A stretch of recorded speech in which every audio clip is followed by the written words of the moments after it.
This is Karen with newclevelandradio.net, and it's time for Avoid the Maze. And this young lady who I have on today, you've been in a maze with your music for a long time.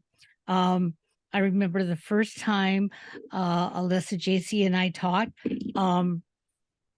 she told me that she got to singing because friends of hers invited her to karaoke. And at karaoke, they said, why aren't you performing? And it sort of took a life of its own at that time. And then a couple of years ago, when I was interviewing her for the first time, just within minutes of talking, I just noticed a resemblance to my niece, who I adore. And every time I talk to my niece, I think of you. And when I'm talking with you, I think of her. Very strange, because you both have the same smile and you're both sort of built the same way. But other than that, your lives are on two different planes. So tell me what's going on with the music. You had a GoFundMe going and you released an album and so much. So fill us in. Goodness. Well, first, thank you for having me back. I feel like is this like the sixth time we've talked? I'm not counting.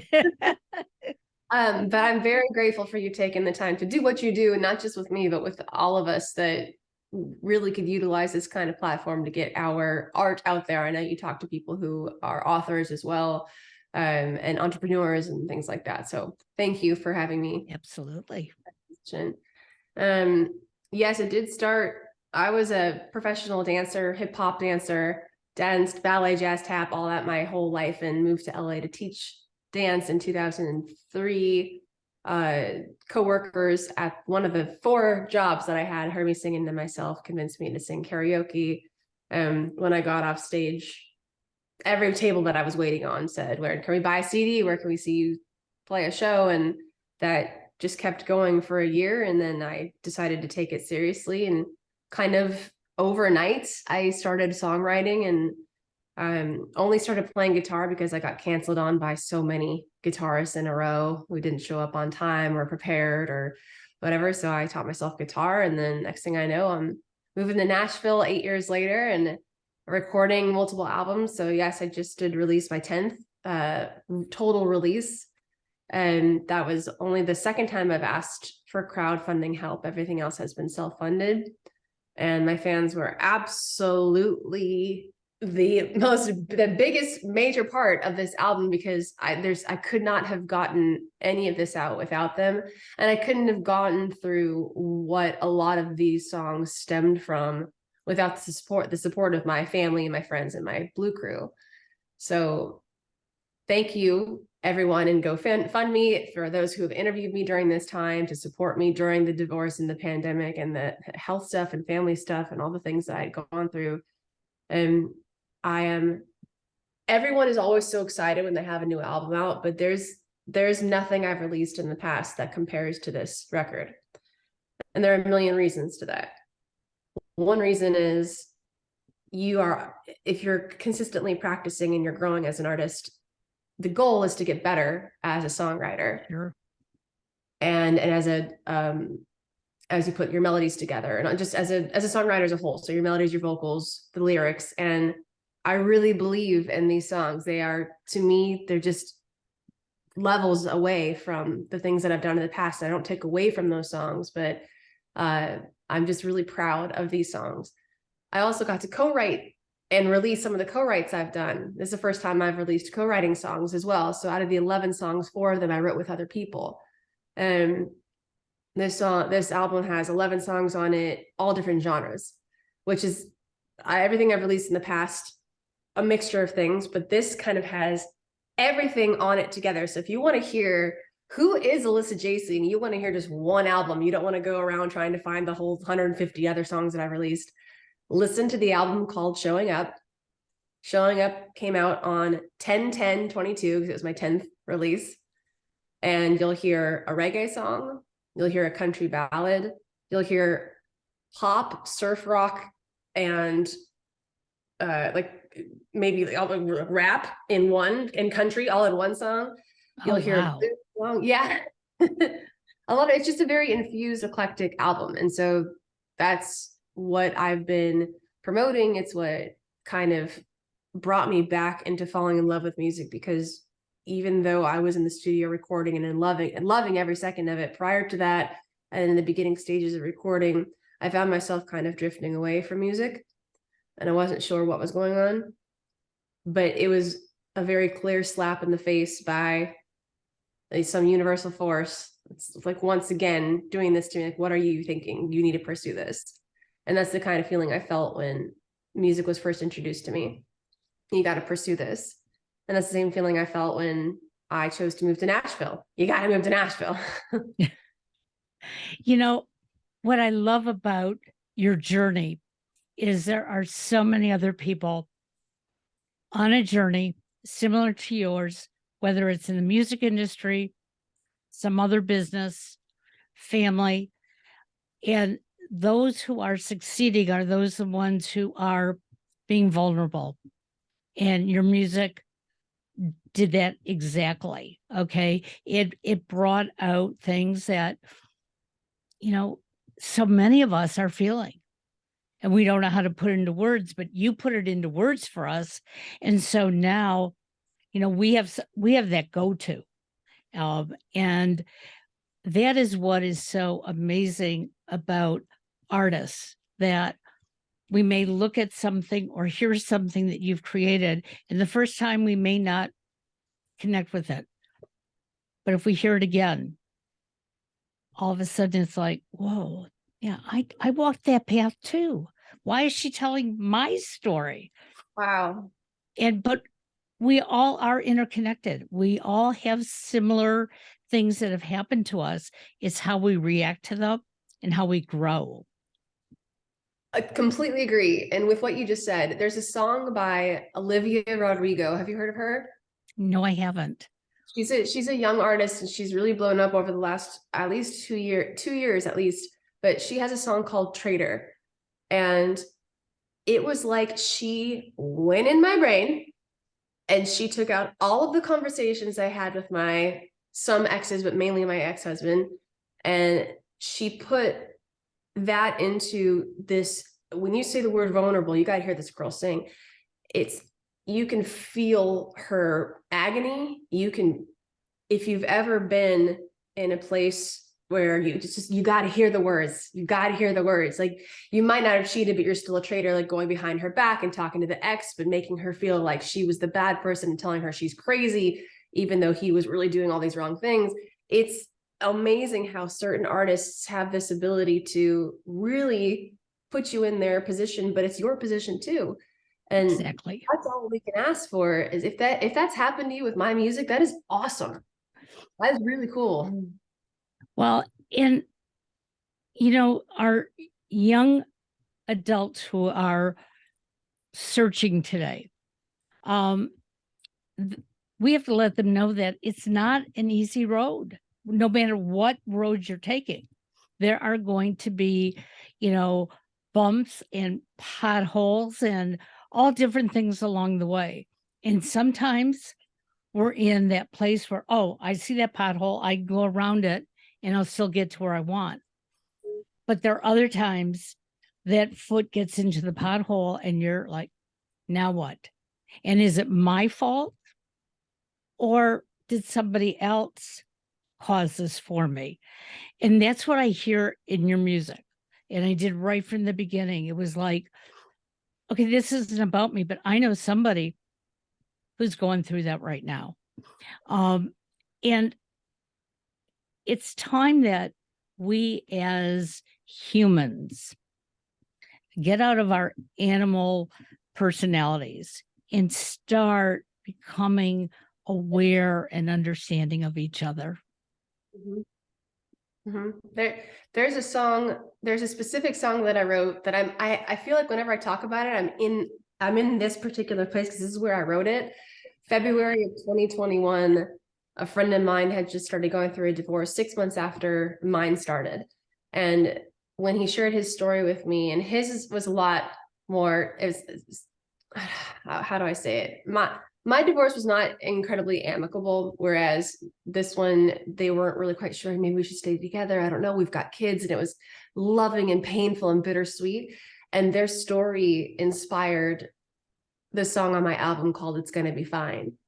So while there are pieces of that that I relate to my relationship and what I was going through, or just in general in life, that it's going to be fine. And for others, that main story about him and his situation, him, yeah, his situation, that's where that stemmed from. And there's a song called "Found My Everything," or just a guy friend of mine, my main co-writer, Tolan Shaw, he and I wrote this song together. Actually, I woke up in the middle of the night writing this song, and I was like 60-something% done with it. And I forced myself to stop because I knew I wanted it to be a duet.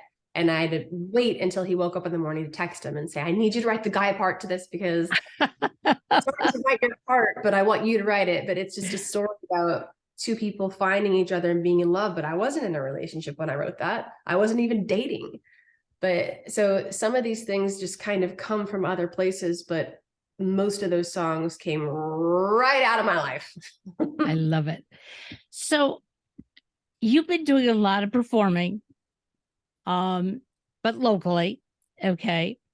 How have you had time to do everything? Because you post almost every day on Facebook, so you are relevant.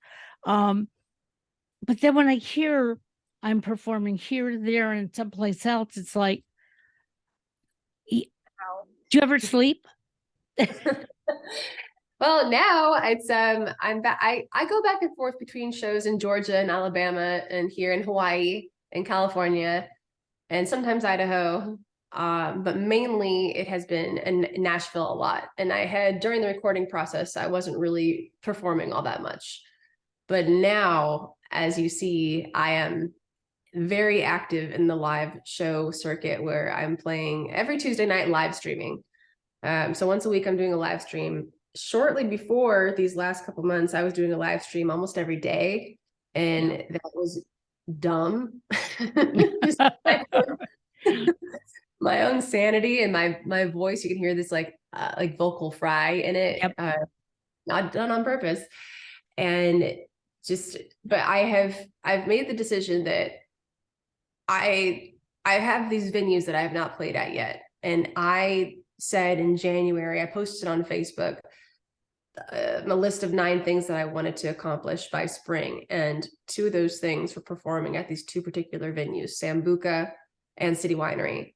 And within an hour and a half of trying for Sambuca, booked 2 shows. And it was like, I swear to God, I'm on this path of like, whatever God or the universe is willing for me, it's happening. And whenever I'm asking for, whoever's watching my like ambition and endurance, I guess, is just giving it, is allowing it for it to happen. And City Winery happened about a week and a half ago, which the booking part did. So from 1 week today, I'm playing at City Winery and I make the time for it. I have to. It's exhausting. It is absolutely exhausting. I'm at, I wake up maybe around 9 in the morning and immediately phone is going off. Emails are going off. The messages on Instagram and Facebook and Twitter and TikTok. And I'm answering everything. And then the phone is calling. And then like, okay, don't forget you got this interview here. And after this, I have an acting and a modeling audition. And don't forget to rest your voice. Don't make that call that you don't have to make until 4 days from now. It just, yeah. I don't know. Well, it really is called balance. Some of us still have not learned it. And, I made a promise. I'm in this weekly group and we're all trying to be kind to ourselves. And so I made the commitment last night. I'm doing these 2 training courses at the same time, and I have reading to do. And I said, I'm going to put it on my calendar and I'm going to read during that time. And I did this morning, but I still had some extra time. But because it wasn't on my calendar, I didn't keep reading. And so, well, but in reality, it would have been great for me if I would have. because one of the people in the group said to me, it's really that next chapter that's going to open your eyes. But now I have to wait till tomorrow. And that's because I don't always balance real well. But I'm trying. And that's the first step. You got to try and do what is best. So I can imagine getting up in the morning and having all this social media going off and trying to catch up with as much of it as you can before you go on to your next item on your list. Right. Well, okay, so I do want to comment on that, but I want to go back to what your friend said, because there's so much about what she said that I agree with. I do. And I have that mentality of, I bet just right around the corner that something's going to happen. If you don't, and that's happened quite a lot. I almost gave up when I was in Alabama a couple weeks ago. I went gig shopping, as I call it. And for those of you who don't know, that's a term I've made up to place myself going door to door, from music venue to music venue, hotel to hotel, introducing myself, handing them my one sheet, which is the musician's equivalent of a resume for anyone else. And I made some really great connections. I had 4 days off, and I took 3 of them to go to Huntsville and Birmingham, and I came back with shows and connections. And but there were a couple hours where, man, I'm tired. I don't think I want to keep going to this next venue or this next, but that next one was the one I got the show at. And the one after that was the next one I got the show at. And that happens all the time. So I fully agree with her in that regard, but taking care of yourself is important too. And just because something's on the calendar doesn't mean you should or have to continue doing what you're doing. It's really just all about what this is telling you to do, what this is telling you to do. And that's why I stopped, although there was that angst in me. I could keep going. But I'm going to learn. I'm going to, I'll eventually get there. But I have a question for you, because I believe in our last podcast, you had sort of made the comment that once the album was released,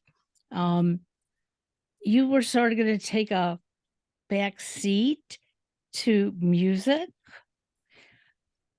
I know what you're getting at. What I had said was, at that point, I had become exhausted. I had been in the industry for 17 years, this January of last year, when I started the recording process.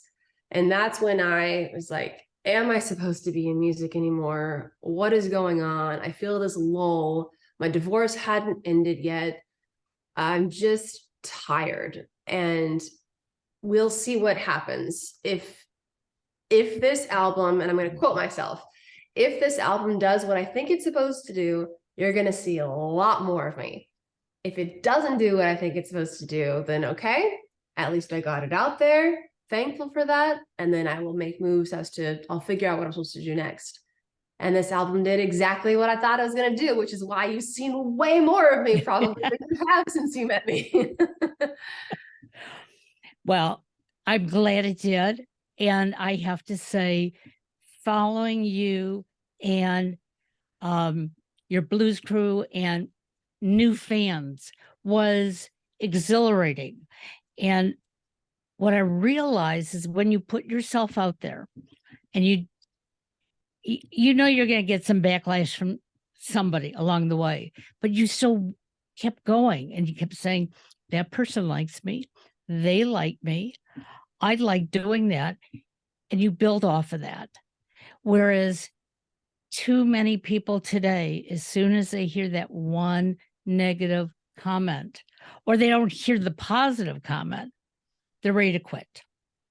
And somebody called me the other day. I don't know how they got my phone number, but they did. I got a phone call from somebody who's been listening to the podcast, and all she wanted to do was tell me that I'm not doing them right and I was a fake.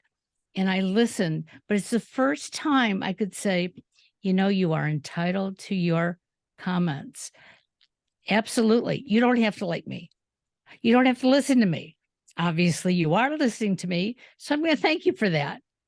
And then I just hung up. And I called one of my coaches and I told her, and she goes, "Oh my God." Like I said, "Yeah." In the past, I would have been sitting on the phone crying because you don't like me. And I would have been asking why, how could I change? But that's one person. Mhm. I mean, And can that's and that's how I had to look at it. And I saw that's what you were doing as you were recording, preparing your music, um, you know, getting on Facebook and providing a concert for, you had no idea who was going to show up. that call that you got, so that raises a couple different comments and thoughts. Even in my live streams, you can't please everybody, and it's such a struggle for me because I want to so desperately. That's an internal issue problem that I have. I want to make everyone happy. Yep. So if I offer something to the majority, but there's one person that's like, oh, I hate that kind of music. Like if I said, what do you guys want to hear? Do you want to hear pop? Do you want to hear blues? Do you want to blah, blah? And the majority says blues, and one person's like, oh, I hate blues. Then I feel badly that I'm playing, but what can I do? When I've given the option for people to, the highest tipper of the show tonight's going to win a free piece of my art, and there's always someone that complains like, oh, I don't have as much money as so-and-so, so I'm never going to win. It's always the person that has the money. And they kind of hit like the damper in the room. Like, I'm sorry. Okay. So the following week, you know what I did? Nothing to do with money. The person who promotes the most on Facebook is going to be the winner of a free piece of art. It's free to promote on Facebook. You just click, put the link on the page. Yep. Like whatever. And they didn't do it. So I'm giving avenues for people to either way, but you still can't make somebody happy. And for that person to have called you and said that, absolutely, yes, your reaction was right, but she had no reason to call you. Like that's a personal invasion of your time and your space. I don't like that she did that. Right. Well, I didn't like that she did it, but I realized that there was something else going on. And it probably had nothing to do with me. Probably Maybe not. she had heard the podcast or whatever that was that triggered it. And, I thought to myself, she's going through something. So don't get mad at her, offer it up that it's okay. You don't have to like me. I've gone through life like that. There are people that I like and I don't like. So who do you go towards? You go towards the people that you like, but you don't have to stand on the corner and tell somebody, I don't like these people. It's not necessary. I think for people like you and I, and as anyone who's listening to this who is in the public eye, no matter how small or how large, I want you to think of, and her name gets used every day, but it's a perfect example. Taylor Swift. How many people love her versus hate her? But there's all those people that do talk so poorly of her, and she's clearly just being herself. So love her or hate her, I think there's a lesson to be learned, that there's this authenticity and genuineness in her songwriting and who she is as a person. And I watched her grow. I didn't used to like her. I used to think probably fairly, oh, she's fake or she's annoying or whatever. But to watch her grow the way that she's grown, and this is just my opinion, but I think that she has done an absolutely phenomenal job. She's so eloquent, and she's grown in so many different facets of life in general, not just the love and the breakups, and how she interviews, and how her poise, and she's just so honest in her lyric writing. So maybe you hate her, but she doesn't give a crap. She doesn't care. She's doing her thing. Absolutely. So I try to say, what would Taylor Swift do? I love that. I love that. So for our listeners who may have not got one of your other podcasts through us, or maybe they're not one of your followers yet, I love to point out the blue in your life. So tell us about the Blue Crew. Sure. So I'm going to associate this answer with, I'm going to couple it with talking about City Winery, because City Winery have some footage of our conversations today about the show. So for those of you who don't know me, my name is Alyssa Jacey. I'm from San Diego, California, and I've lived in Nashville, Tennessee for 11 years now. I am absolutely thrilled to be performing at City Winery 1 week from today. So on Wednesday, March 15th. And when you bring the crew and wear your blue, which means bring your friends and wear any shade of blue, I donate a portion of ticket sales to the Alzheimer's Association. That's why it's so important for you to wear blue, any shade that you want. And it stemmed from when I was 16, my first car was brown. It had paint chipping off of it. And when I went to the paint shop to go take a look at, oh, what are the options of the things that I could pick? Of course, I knew that blue existed, but when I was going from red, orange, yellow, green, blue to the blue section, there's like a book of 5,000 colors, and all these little swatches were on there. And the blue section had a lot of kind of bright blues, and one particular was a royal blue with an opal coating over it, and it just like kind of like just sang to me. And I painted my car blue, and it just hasn't left. 16 years old, became an instant addiction. I was wearing it all the time. All my cars since then have been blue. My apartments have been blue. Visually, I'm very attracted to it. And so fast forward to 9 years later, when I started singing, I had unknowingly branded myself as the blue girl. My grandmother had passed away 1 month after I started singing from Alzheimer's. She and I were very, very, very, very close. My brother and I spent a lot of weekends with her when my mom and dad would travel and things. And so when she passed, and I was with her up until a couple hours just before she did, I said to myself, if I ever get the chance to give back, I will do it through my brand for this charity to always commemorate and remember my grandmother, Eleanor. I call her Grammy. So for my Grammy, please bring the crew and wear your blue to all of my shows. Well, I want to share something with your fans as well as our listeners. There is a gentleman on TikTok and Facebook. His name is Joshua Petit. I'm going to put the link in the show notes. Joshua's mother, Betty, has Alzheimer's. And Joshua realized at a certain point that his father couldn't take care of his mother 100% on his own, but they didn't want to put her in a facility. So they moved in with Josh, because Josh had a bedroom downstairs and bedroom upstairs. And Josh does videos with Mother Betty and Father Bob, who are there. He cooks for her. It is the most loving situation. But people have been watching these and sending her gifts galore.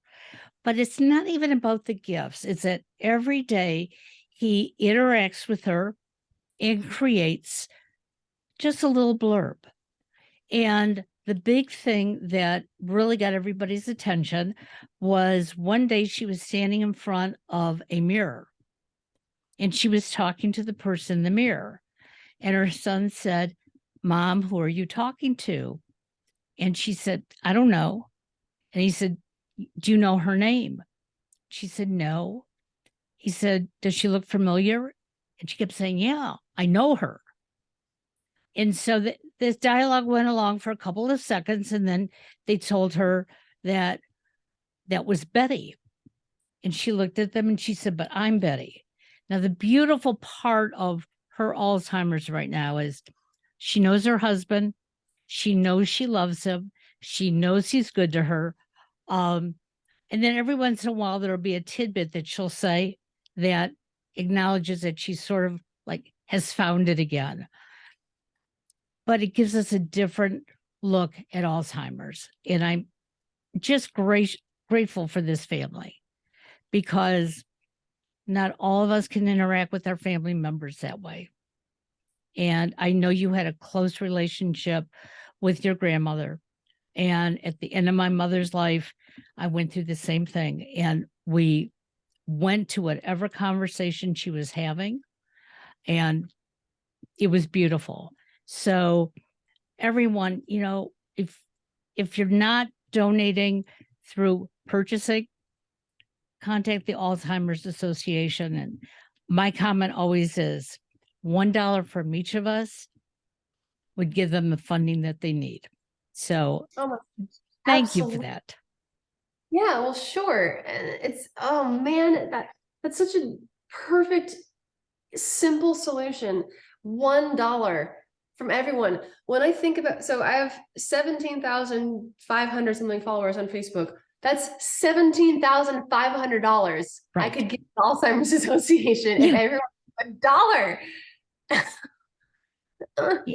You know, and some of us, you know, in how I came up with this, and people might think it's a little strange. My husband keeps getting calls from the Policeman's Benevolent Fund, and he had to be out of work for 3 months. And so when were they calling him? Obviously during those 3 months. And he kept saying, I just can't give you anything right now. Well, I got a call about a month ago, and he started to say that. And I said, tell them you'll send $1. Mm-hmm. And the guy on the other end said, well, what are we going to do with the dollar? He said, if you listen to my wife, if every call you made, if you ended it with the person who says, I don't have anything, if you say, can you spare $1? Most of us would say, oh yeah, I'll give you 5. But even if they just give you the $1, and therefore we can subsidize a lot of organizations. So that's my thought for the day. And I hope we can all do that. Yeah, I hope so too. That's a great message. I think so too. Just $1. I think about how many addictions do we all have when it comes to certain foods or candies or coffee, and what if we got a medium instead of a large coffee, or a small instead of a medium, or went that one day without it, or Yeah. what can we do to just save that extra little bit here and there so we can put it towards something else? Absolutely. Well, so next week, one of your dreams is going to come true. Not only is the dream to be playing City Winery, but I'm headlining my own show. I thought I'd either have, they asked me if I wanted to have an opener, and I'm like, I have the choice to play this by myself. I want to show you that I can sell this out without help, because I'm hoping that's the fast track to getting me on the gigantic stage opening for the larger artists. So I was like, I got this. And I'm just the Blue crew out there. Thank y'all, because you guys are already, you're buying your tickets. Some of you are buying tickets who can't even come, so I can give away some of them. So if you can spare, I know $15 is different than $1, but if you can spare $15, if you want to support, I will happily give it to someone here who can't afford a ticket, or like I said, someone in the industry who I'm trying to woo to come to the show, because there are a lot of people here who don't know anything about me, and I would love for them to come experience what this solo show is like. Well, we are so excited for you, as you know. So proud to have been part of your Blue crew. When I was putting this on today, my husband said, you don't normally wear that. And I said, no, but I have to today. I have to be in blue. And he goes, I wish you'd wear it more often, because I like that color on you. So I said, yeah. I mean, Yeah. I wear so much black, you know. He's like, hey, enough of that. So we're going to support you. We're in blue. We'll have you on again. And you are always such a delight, Alyssa. Thank you so much. Thank you. Thank you so much. And it makes me so happy you told your husband, oh no, I have to wear it today. Yeah. But it does look great on you. I love that shade. It's gorgeous. I appreciate that. Well, continued good luck. We will continue to follow you. I'll put all of your links in the show notes, so there's no reason why anybody can't follow you. Okay. Please. Yes, I'm looking to heavily ramp up the Instagram, Facebook, Spotify, and TikTok followers in particular. Spotify, TikTok, Facebook, and Instagram. Yeah. Well, we'll plaster your face all over Instagram. Okay. I love it. Thank you. Talk to you soon, hon. Bye-bye now. Bye.